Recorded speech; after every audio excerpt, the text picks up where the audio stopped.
it's contentious. This segment here is very brief. It's really just a bridge from the morning to the afternoon. Again, I'm going to refer you back to your handout package because there's key messages. And the first paragraph we said, okay, the forum program is built around how questions pertain to green infrastructure. So the morning was, how will the city ensure it gets built right? And we'll pick up on that theme in Susan's segment. The other how question is, how will a consistent regional approach be achieved in Metro Vancouver? And that's why I asked them again to be up here, because you see some of the people who are involved in this initiative, and you're going to get up here because you're coming up. Because right now, we want to just share very quickly with you the kind of the regional perspective. Again, I've introduced members of the Green Infrastructure Partnership Steering Committee, and there's a couple of members of the Water Balance Model Steering Committee. And I'm going to actually ask you to self-introduce yourself once I name your names. But I'm just going to quickly go through a few key messages and hand off the baton. And so the first person I'm going to hand the baton to is Karen. Karen, who are you and why are you here? My name is Karen Rothe. I'm the Regional Growth Strategies Manager for Metro Vancouver and Fraser Valley Regional District. I work for the Ministry of Community Development, and that, for those of you who aren't aware, is the old municipal affairs, so that might clear a few things up. Our deputy has been really adamant about what we are about, and that is innovation and integration and making it real, and this is the part about making it real.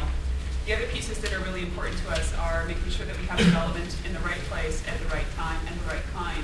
I think, as Ken alluded to, maybe this is the right kind of development, but we really need to pay attention to the right location as well as the fact that it's being put in place in the right time.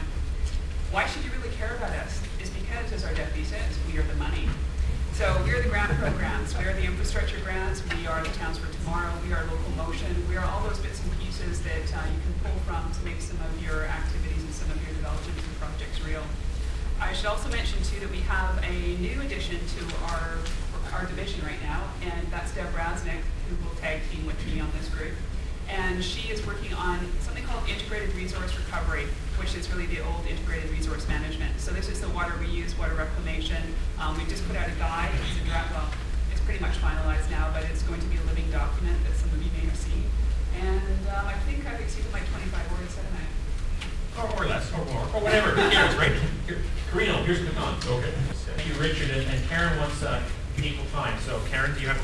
No, I don't. you have a footnote. Yes. I'm starting to feel like I'm in Star Trek: The Next Generation. But anyways, what I wanted to mention is I think somebody mentioned this earlier, that we want to see something different on the ground in the next 20 years. And government is definitely moving in that direction, definitely wants to provide that support.